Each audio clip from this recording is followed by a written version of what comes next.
All right, welcome back to the third episode of the Formula One Power Rankings. This is post the Styrian Grand Prix and the Hungarian Grand Prix. I've decided that I'm going to do this on a bi-weekly basis rather than a weekly basis, just to make it a little bit easier to do some of the rankings, because ranking these drivers is difficult just looking at one race. So we're going to start doing it on a bi-weekly basis, especially now with the announcement that there's going to be 13 races. They announced 3 more races to the calendar. That they're going to be going to, well, I guess probably since the last time I did this, they've announced 5 races technically, because they're going to be going to Mugello in Italy um, after they leave Monza. Then they're going to go to the Sochi Autodrome in Russia. They're going to go to Russia for the 10th race.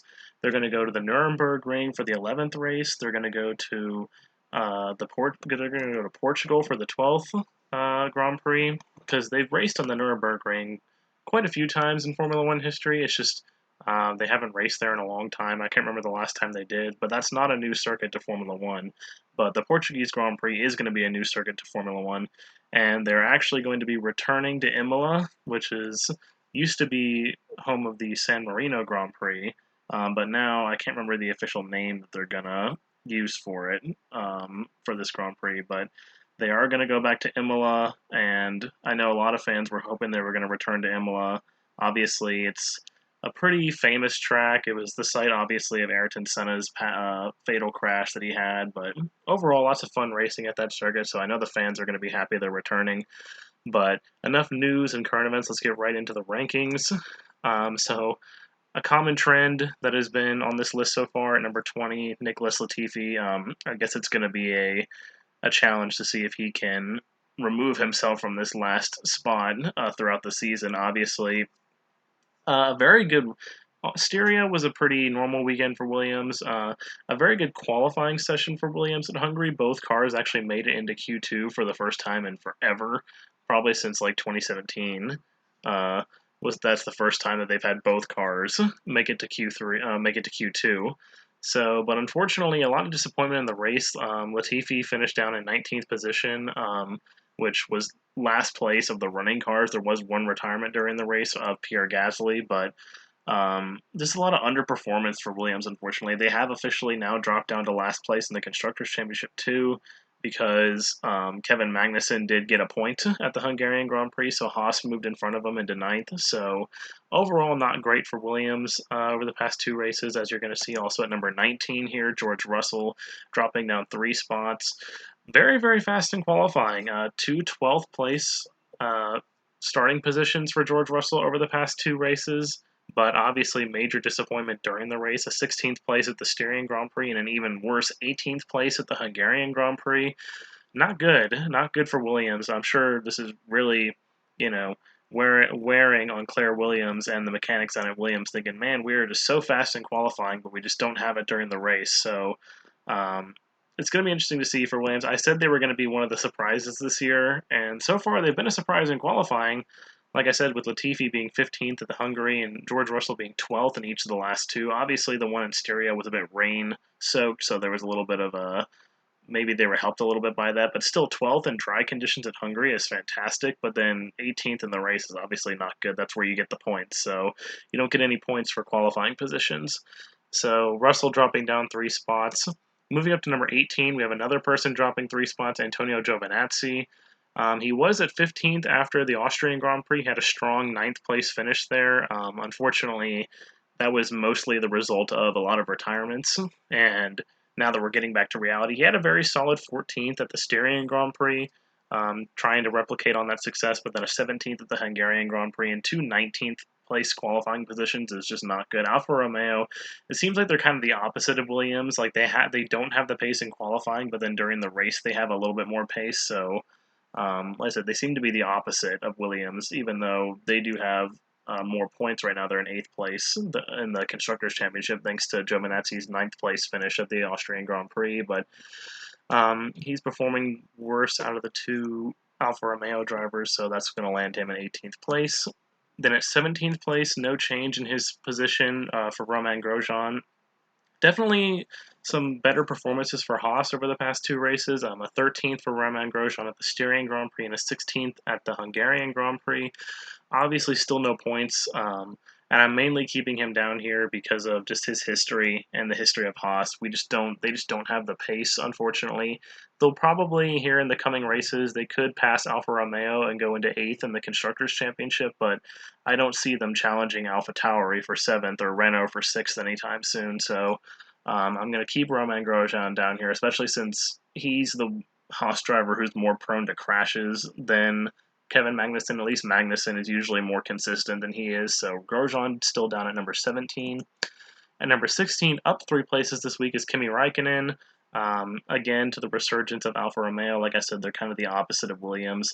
They don't have qualifying pace, but they do have race pace. A very strong 11th place at the Styrian Grand Prix, which only 3 retirements in that race, so very strong when you're just on the cusp of points. And then obviously a 15th place at the Hungarian Grand Prix. So Raikkonen, he's looking better. I mean, he's the old dog on the circuit, and he has the most experience, so I would hope that he'd be doing better than Antonio Giovinazzi. And I was a bit disappointed to see how bad he did the first weekend, and then obviously the retirement. But definitely looking better for Kimi Raikkonen, and I'm sure he's looking for good things at Silverstone, a track where he has a lot of past success at. And I expect that he'll do well, possibly even get a points finish at Silverstone. Still only down in 16th, though, obviously, just because of lack of qualifying pace can often lead to not good results in the race, so can't move them up too high when you're still not finishing in the points, even though you're doing better than some of your close rivals. Now, dropping down 5 spots, that is Pierre Gasly. Now, I debated dropping him down lower, but I've kind of kept him up higher just because of how well he's done in qualifying, and obviously he, had a very good race in Austria. I mean, he finished in 7th in that race, I believe, if I remember correctly. Yeah, he was 7th. And so obviously very strong there, and he's had strong qualifying performances, 8th in Styria and 10th in Hungary, so he clearly has the speed. Obviously, he was hurt a lot in Hungary by the engine issues that he had. He was the only retirement from that race, so it never looks good when you come in last place, even if it's not any fault of the driver. And then obviously 15th in Styria, not making use of that 8th place qualifying position. When you start in the points, you want to finish in the points. It's never good when you start in the points and then you fall out of them. So like I said, I debated dropping him down lower, but I know he's got the pace, and I know AlphaTauri's got the pace to, at least compete for the points. They're definitely, fighting with Renault for the 6th or 7th best team in Formula One. They're Alfa Romeo, Haas, and Williams kind of occupy that bottom 3, but AlphaTauri and Renault are kind of fighting for 6th place. So at the moment, so definitely don't want to drop him down too far. Number 14, we have Esteban Ocon, someone I probably should have dropped down a little bit lower. This is probably a little bit controversial that he's higher than Pierre Gasly, but I think mainly just that 5th place qualifying position in Styria, and the fact that he finished in 18th in that race, but that was due to a mechanical failure. So the result that he likely could have gotten out of that race would have been a lot better. So I don't want to hurt him or knock him too much for a mechanical failure, when I just realized I don't have his career wins and career podiums up here, but he does have 0 in both. So I can probably fix that right now really quickly. But he does have 0 in both categories, like a fair amount of these drivers on this list. But I definitely think Renault and Ocon have the pace. They didn't really show it, or he didn't really show it in Hungary. But obviously in Styria, the retirement hurt him. Kind of the same as Gasly in Hungary, just he qualified a lot higher. So I'm still optimistic about Esteban Ocon, but not too optimistic. I'm very cautiously optimistic about him. So a big jumper we have, number 13, is up 5 spots this week, is Kevin Magnussen. Very, very surprising for me for how well he's been doing, given how the lack of pace that Haas seems to have right now. But a 12th place and a 10th place is, I'm sure that's more than Gunther Steiner could have ever hoped for. I know, obviously, in Hungary, they had the strategy change that helped them. Obviously, Grosjean and Magnussen actually both came into the pits and started, and they put on slick tires before the race started, which it meant that they started at the back, but then they gained those positions back when everybody else went to pit for slicks, and they already had them on. So they were definitely helped by that, but still, to hold that position is obviously a challenge, and good on Haas for getting a point in Hungary. Because, I mean, obviously, when you're a backmarker team like Haas and Williams are, anytime you get a point is big. So getting a point is big and puts them up ahead of Williams in the Constructors' Championship. And obviously, Magnussen has always been for a long time, he's been, I don't think Haas really has a number one and number two driver, but if I had to pick, Magnussen would be the number one driver because he's the one who usually gets more consistent points finishes and he doesn't crash as much. So I think it's justified to put Magnussen up here this high. I might be a little optimistic putting him up at number 13. I'm sure he'll probably fall back down, unfortunately, in the future, but for right now, he can enjoy his moment in the sun, I guess, up at number 13. Number 12, up 2 spots, we have Danny Kvyat. Pretty much the exact same as Kevin Magnussen, just opposite, 10th at Styria, 12th at Hungary, and also some pretty lackluster qualifying performances. But again, AlphaTauri is a solid team, fighting with Renault for that 6th place. And Kvyat, unlike Pierre Gasly, hasn't had any real surprises, but he's, because with Gasly qualifying up in 8th and qualifying up in 10th and finishing in 7th in Austria, Kvyat's not really had any moments like that yet, but he's just kind of hanging around, waiting in the wings, and it wouldn't surprise me if he started to rack off some more points finishes in the future. He's always there. He's not ever really down in the lower parts of the grid. He's always kind of there in the middle, hunting for a point. You're never going to see him up in the top 6 or anything, but he's always going to be a solid top 15 driver. And so far this season, he hasn't finished any lower than 12th. So, obviously, 12th is not in the points, but that's doing a lot better than a lot of the other drivers who have either retired or, they're finishing in the bottom 15 sometimes. So definitely solid for Danny Kvyat, and I think completely justified to move him up. Now, kind of like with how it might be a little controversial with how far I dropped Pierre Gasly, I only put Daniel Ricciardo up 1 spot to number 11, despite 2 8th-place finishes at the Styrian and the Hungarian Grand Prix. I definitely just need to see more out of Daniel Ricciardo, I think, and more out of Renault before I'm willing to put him above some of these other drivers. One of the drivers coming up here very shortly is one of the ones that kind of threw off, where I should place everybody. And I think Ricciardo kind of lost out when it came to those drivers. So, but, 2 8th-place finishes, I mean, that's 4 points, that's 8 points over the past 2 races. Definitely nothing to sneeze at. When you're scoring points, it's good, especially when Renault is probably, like I said many times during this video already, them and AlphaTauri are fighting for 6th. And unfortunately, I don't think they're going to get any higher with Ferrari, McLaren, Racing Point, Red Bull, and Mercedes holding down the top 5. I think Renault, 6th place in the Constructors' Championship is where they want to be and where they probably should be, given how good Racing Point is and how unexpected they were. They probably were hoping to get 5th, maybe even 4th, and fight with McLaren this season, but with how good Racing Point has been this year, I think 6th is probably where all they could hope for, and it's the best that they can get out of this season. So they're right where they need to be, and Ricciardo can definitely move up spots in the future.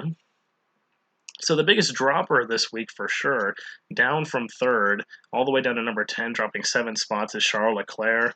Not looking good for me when it comes to the start of the season. I predicted that Leclerc would be one of the ones that was going to fight for the championship, but and it looked good after the first race with a surprise 2nd place finish and a podium, but obviously has not been as good the past few races.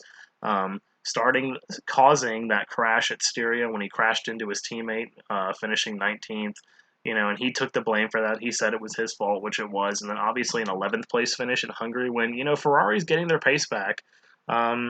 It's obviously not to where they would like it to be, but they're definitely a solid 3rd or 4th place right now when it comes to the teams. I think they're better than McLaren. They definitely weren't better than McLaren in Austria, but after Hungary, they look better than McLaren, and they look like they're challenging, Racing Point and Red Bull. They definitely don't have anything for Mercedes yet, but I think they definitely have the capability to challenge Racing Point and Red Bull with their cars now. So to come out of the Hungarian Grand Prix with only an 11th place finish for Charles Leclerc is definitely disappointing, especially when he qualified up in 6th. Definitely not good. I know that was a bit part of why he finished so low was definitely a bad strategy call on the part of Ferrari, putting on those soft tires, which they knew weren't going to be very good. Unfortunately, Leclerc suffered from that, and the tires degraded, and he couldn't get onto pit road fast enough. So obviously part of that poor result was a team failure on Ferrari's part, but combined with causing that crash in Styria and when it was his fault, I couldn't see. I almost debated dropping him lower, but with the potential that he has and that Ferrari could have in the future, I didn't want to drop him any lower than 10th. So then at number 9, very fitting for Carlos Sainz right now. He qualified ninth in Hungary. He finished in ninth in Styria and at Hungary. He's ninth in the Drivers' Championship right now. So I think ninth is perfect for Carlos Sainz. Obviously, he would be hoping for better results after a very surprising sixth place in the Drivers' Championship last year. Everyone was expecting him to be the driver to beat in the midfield, but he's kind of been outclassed so far by not only the Racing Point drivers of Sergio Perez and Lance Stroll, but his teammate Lando Norris as well has been outclassing him. So, you know. Carlos Sainz, like I mentioned at the beginning, has a lot of pressure considering he's moving to Ferrari next season, and you are expecting big things. Ferrari's looking to check and see that they made the right decision in taking Carlos Sainz instead of signing someone like Daniel Ricciardo, or maybe fighting a little bit harder to keep Sebastian Vettel under contract for the next season at Ferrari. So Carlos Sainz definitely needs to pick it up. I debated dropping him lower as well. I also debated dropping him lower, but he's just been a model of consistency. He hasn't finished outside the points yet this season, so I don't want to drop him out of the top 10 on this list when, if the top 10 in Formula One get points all the time, well, Carlos Sainz is beginning points every race, so I want to keep him in the top 10. So number 8, up one spot this week is Sebastian Vettel. I definitely thought I was going to drop him down a little bit more this week after Styria, given that he came in last place. Obviously, that wasn't his fault. He was rammed into by his teammate. A very solid 10th place qualifying position, but I wanted to move him up one spot, especially after his performance in Hungary. Ferrari, like I said, is showing their pace again. 5th place qualifying, 6th place in the race. Obviously, hope for a little bit better, but with the way that Ferrari has been this year, 6th place is what is probably good for them, given how bad they were in Austria. That podium they had with Leclerc was a bit of a fluke, honestly. Just a lot of factors went his way to get that podium, so. But Sebastian Vettel has the experience and he has the driving capability to, get the best out of the car when it's not 100%. It's not able to compete with Mercedes. But, like I said, they're competing with Racing Point and Red Bull, and he's going to do the best job he can. And I think also for Sebastian Vettel, he's kind of had a bit of a renewal in his confidence, given that, after Renault had signed Fernando Alonso, it wasn't looking like there was going to be any seats for Sebastian Vettel next year. But now there's a lot of rumors circulating that he's going to be, the driver on tap for Aston Martin Racing next year. Obviously, Lance Stroll and Sergio Perez are both still under contract, but there's been a lot of talk that there's some kind of exit clause in Sergio Perez's contract, and Aston Martin might use that to try and bring in Sebastian Vettel and cut ties with Sergio Perez. Not saying that's the nicest or the fairest thing to do to Sergio Perez, but when you can make your advantage, if you can work contracts to your advantage to bring in a former 4-time world champion, then why wouldn't you? It just makes good business sense, especially one who is still very capable of challenging for the championship if he just had the right equipment underneath him. So at number 7, dropping down one, we have Lando Norris. Obviously very disappointing in Hungary. He had another solid 5th place finish in Styria, another solid points finish for McLaren, but 13th in Hungary is not what you want, especially for someone who had been outclassing his teammate the whole season up until that point. I mean, he's 4th place in the Drivers' Championship right now, which, if you had told me 3 races in that Lando Norris would be 4th place in the championship, after 3 races, I would have said you're crazy. So, and the fact that McLaren is 3rd in the Constructors' Championship, ahead of Racing Point and ahead of Ferrari still. Racing Point is definitely closing that gap to McLaren, and if Ferrari keeps their pace up, then they're going to close that gap pretty soon too. So, definitely a lot of pressure on Lando Norris at Silverstone coming up here to perform and do well, especially since it's his home Grand Prix. He is a British driver, and there are a couple other British drivers on the grid, but Lando Norris definitely is going to want to do well in front of his home fans, and I think he can. Lando Norris is definitely a very good driver. I mean, he had that podium at the beginning of the season. He just needs to kind of find his form again, he can't have another performance like he has in Hungary, especially with the way that Ferrari and Red Bull and Racing Point have been performing recently. He can't have that happen again, otherwise he's going to start falling down the standings very, very quickly. So at number 6, another big jumper this week, Lance Stroll. I kept him down in 11th after Austria, but after Styria and after Hungary, I can't justifiably keep him down that low anymore. A 7th and a 4th place finish for Lance Stroll. I mean, Racing Point looks strong, and so far, Lance Stroll, other than he did pretty well underperform in that first race in Austria, but he's been overperforming, I would say, in these past couple of races. I mean, obviously, Racing Point expects to be up in the top 6 right now, competing with Red Bull for those podium positions. And although they haven't achieved one of those yet, Lance Stroll has been the closest at 4th in the Hungarian Grand Prix. So, and I think he's overperforming, like I said, because normally when you look at, the Racing Point drivers of Sergio Perez and Lance Stroll, we always talk about how underperforming Lance Stroll had been. But if anything, it's his teammate that's been underperforming recently, and I'll get to that in a second. But definitely, if Lance Stroll can continue this upward trend, then it's going to make the decision to keep him around a lot more. I guess it's going to look a lot more smart in the future if, for whatever reason, Racing Point does decide to cut Sergio Perez and bring in Sebastian Vettel. Because I'm sure there's a lot of people out there that are saying, oh, well, if they want to cut somebody, why don't they cut Lance Stroll? Because Perez is certainly the better driver. But if the current trend keeps continuing, then, they're going to look like they've made the right decision. If Lance Stroll continues to finish ahead of Perez, the decision's going to look a lot smarter on the part of Racing Point by the time next season comes around. Because and I'm not saying that they are going to cut Sergio Perez and bring in Sebastian Vettel, but if it does happen, then it's going to look a lot smarter on their part if Stroll continues to perform the way he is.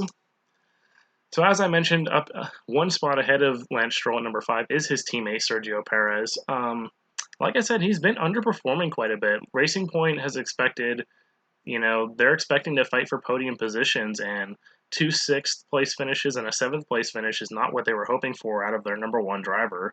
I mean, obviously they had the whole qualifying debacle in Styria where the cars just could not handle the wet weather in the qualifying, and to get back up to 6th place is obviously very impressive, but to qualify in 4th and then finish in 7th place in Hungary is not good. It seems like something always goes wrong at the end of the race, and Sergio Perez just tends to lose positions. I mean, he lost his front wing at the end of the Styrian Grand Prix, and then just a lot of just very small mental mistakes for Sergio Perez that is not allowing him to get a podium, because I would have expected that he would have had a podium by now, given how the pace that Racing Point has and how high they've been how high they've been in practice and qualifying.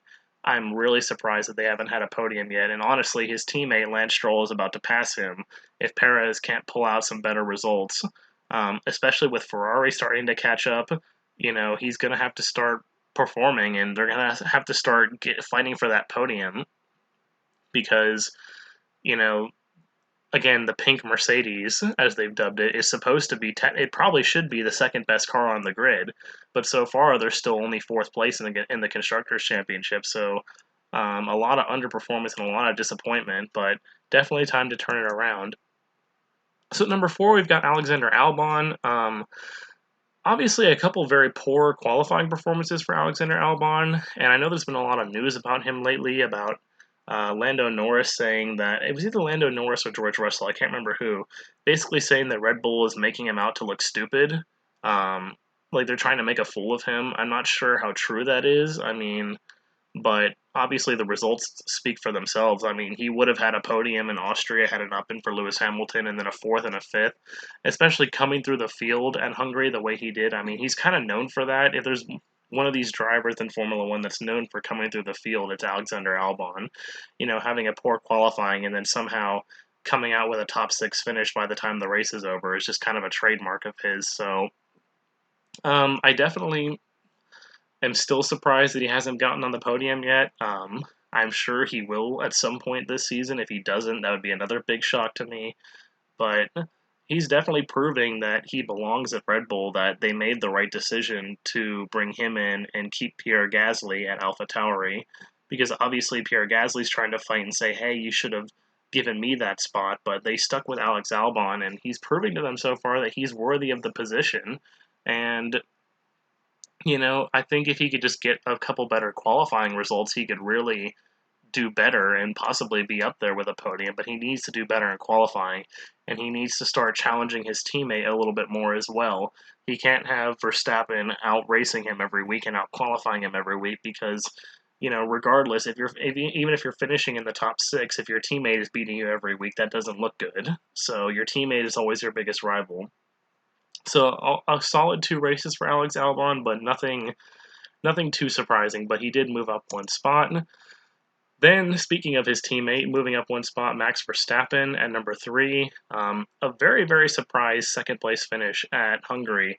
He crashed coming up to the line and they had to fix his car. He somehow parlayed that into a podium. I mean, only Max Verstappen could do that. He's a fantastic driver. He's probably the best pure driver on the grid right now.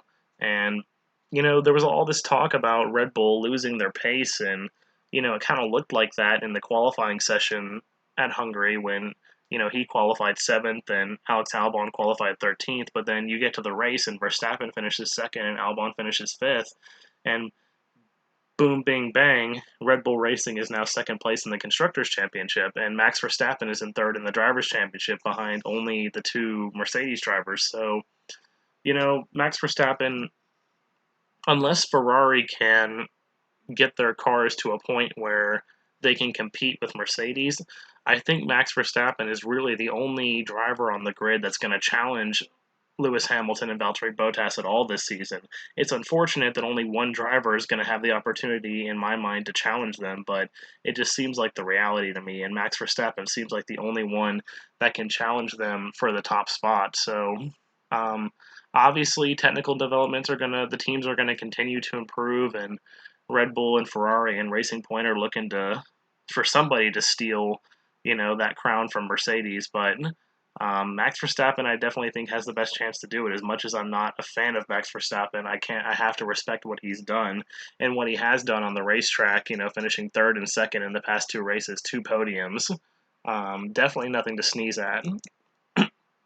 So at number 2, we have the former World Championship leader, Valtteri Bottas, the one who won at Austria. Um, he came in 2nd in Styria, which I think was pretty standard. He qualified in 4th and worked his way up there, so that was very strong.